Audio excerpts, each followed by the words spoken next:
Hoje eu preciso desabafar sobre algo que aconteceu na minha vida e que mudou completamente a forma como eu enxergo relacionamentos, confiança e até mesmo os meus próprios limites emocionais. Pode ser que seja um texto longo, mas eu sinto que preciso colocar tudo para fora, desde o começo até o fim, para que faça sentido não só para mim, mas também para quem já passou ou pode vir a passar por algo parecido.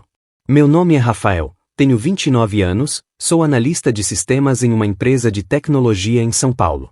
Sempre fui um cara simples, focado no trabalho e na minha família. Meus amigos sempre diziam que eu era daqueles que acreditavam demais no amor, que ainda mantinha aquela ideia de viver uma relação baseada em sinceridade, parceria e planos conjuntos. Nunca imaginei que seria enganado da forma que fui. Conheci a Clara em 2022, em uma festa de aniversário de um colega em comum. Ela tinha 26 anos na época, trabalhava como recepcionista em uma clínica odontológica, e me chamou a atenção pela forma expansiva e alegre de conversar com todos. Enquanto eu era mais reservado, ela parecia ter energia de sobra. Conversamos pouco naquele dia, mas trocamos contatos e começamos a falar por mensagens. Em questão de semanas, já estávamos saindo para cafés, cinemas e jantares. O namoro foi oficializado em poucos meses. Eu realmente acreditava que tinha encontrado alguém para dividir a vida. Clara sempre falava em ter uma família, em construir um lar, em ser mãe. Eu também tinha esse desejo, embora imaginasse isso acontecendo alguns anos mais à frente, quando já tivesse juntado mais dinheiro e conquistado uma estabilidade maior. Mas, no fundo, eu achava bonito o quanto ela sonhava em ser mãe cedo e construir algo sólido. Nosso relacionamento tinha altos e baixos, como qualquer outro. Clara tinha um temperamento forte, por vezes era impulsiva, mas sempre acabava pedindo desculpas e garantindo que era apenas o jeito dela. Eu, por outro lado, era mais calmo e cedia para evitar brigas. Ela dizia que eu era paciente demais, e eu dizia que paciência era fundamental para equilibrar as diferenças. As coisas começaram a mudar em março de 2023, quando Clara apareceu com a notícia de que estava grávida. Lembro do dia em que ela me contou. Eu estava voltando do trabalho, cansado, e ela me recebeu na porta do apartamento com um sorriso nervoso. Disse que havia feito um teste de farmácia e que o resultado tinha dado positivo. Meu coração acelerou e, ao mesmo tempo, minha mente ficou cheia de perguntas. Eu não estava preparado financeiramente, não tínhamos planos imediatos de casar, mas eu sabia que se tratava de uma vida, e eu não ia fugir da responsabilidade. Naquela noite não consegui dormir. Fiquei pensando em como seria minha rotina dali para frente. No dia seguinte, acordei mais cedo, passei na farmácia e comprei vitaminas e mais testes, para ter certeza. Clara disse que não precisava, que já estava convicta do resultado, mas eu insisti. Ela não chegou a mostrar nenhum exame médico, apenas dizia que ainda não tinha ido ao ginecologista, que estava esperando algumas semanas para confirmar. Mesmo sem provas concretas, eu acreditei. Afinal, era minha namorada. E eu não tinha motivo algum para desconfiar dela naquele momento. Aos poucos, comecei a mudar meus hábitos. Cortei gastos, deixei de sair tanto com amigos, comecei a guardar dinheiro para montar um quarto de bebê. Até falei com meu chefe sobre a possibilidade de fazer horas extras e aumentar minha renda, pensando no futuro. Clara parecia animada com a ideia da maternidade. Falava sobre nomes, imaginava se seria menino ou menina, fazia planos de como seria o quarto. Eu acompanhava tudo em silêncio, tentando processar a rapidez com que as coisas estavam acontecendo. Apesar do medo, eu me sentia feliz por estar formando uma família.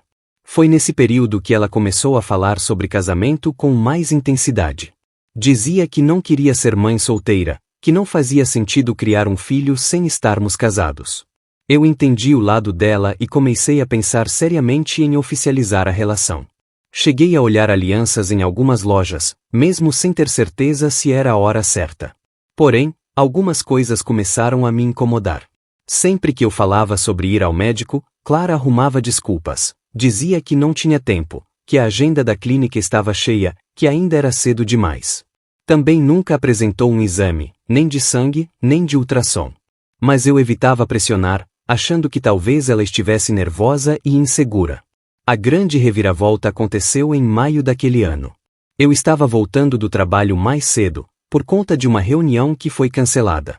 Quando cheguei em casa, Clara estava no quarto, falando ao telefone. Eu ia entrar normalmente, mas parei na porta quando ouvi minha própria vida sendo desmontada em poucas frases. Ela conversava com uma amiga, rindo, e dizia que não estava grávida coisa nenhuma. Contava, sem nenhum peso na voz, que tinha inventado a história porque queria me forçar a pedir ela em casamento. Lembro da sensação física de ouvir aquilo. Foi como se meu estômago tivesse virado do avesso. Meus pés travaram no chão e eu senti um nó na garganta. Eu escutei quando ela disse que eu era bom demais para largar e que precisava garantir que eu não escapasse. Para isso, o jeito mais fácil seria simular uma gravidez. Naquele momento, tudo fez sentido. As desculpas para não ir ao médico, a falta de exames, a pressão constante sobre o casamento. Eu não queria acreditar, mas as palavras dela eram claras. Esperei ela desligar o telefone, e a única coisa que consegui fazer foi sair de casa em silêncio. Nos dias seguintes, tentei juntar forças para conversar com ela. Eu me sentia humilhado, enganado, acima de tudo, profundamente triste. Não era apenas sobre o casamento, mas sobre a confiança que eu tinha depositado em alguém que escolhi amar. A mentira dela não era qualquer mentira. Ela mexeu com algo que muda a vida de uma pessoa para sempre, a chegada de um filho. Quando finalmente confrontei Clara, ela tentou se justificar. Disse que me amava, que tinha medo de me perder, que queria acelerar os planos. Falou que não achava que fosse tão grave, que acreditava que depois tudo se resolveria. Mas nada daquilo fazia sentido para mim. Uma pessoa que mente sobre uma gravidez é capaz de qualquer coisa. O relacionamento terminou ali. Eu não consegui perdoar. Clara tentou me procurar algumas vezes depois, enviou mensagens, disse que tinha se arrependido. Mas, dentro de mim, algo já tinha se quebrado de forma irreparável. A imagem que eu tinha dela foi destruída. Esse episódio me deixou marcas profundas. Durante meses eu tive dificuldade em confiar novamente nas pessoas. Eu me perguntava como alguém poderia inventar algo tão sério apenas para conseguir um anel no dedo. Até hoje, quando lembro, sinto um aperto no peito. Ao compartilhar isso aqui, eu não busco julgamento, nem aplausos pela decisão de terminar.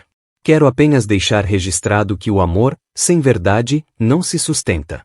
A base de qualquer relação deve ser a confiança, e quando ela é traída dessa forma, nada consegue ser reconstruído. Hoje, quase 2 anos depois, eu sigo minha vida. Voltei a focar no trabalho, recuperei amizades que tinha deixado de lado, aos poucos, abri espaço no meu coração para novas possibilidades. Aprendi que não adianta se agarrar a ilusões. O amor verdadeiro não precisa de manipulação, nem de chantagem emocional. Ele acontece de forma natural, com respeito e transparência. Se alguém que estiver lendo isso já passou por algo parecido, saiba que não é culpa sua. Quem decide mentir, enganar e manipular, o faz por conta própria. Cabe a nós apenas decidir se vamos permitir continuar vivendo nesse ciclo ou se vamos escolher a liberdade de seguir em frente. Eu escolhi seguir em frente. E talvez essa tenha sido a decisão mais difícil, ao mesmo tempo, a mais libertadora da minha vida.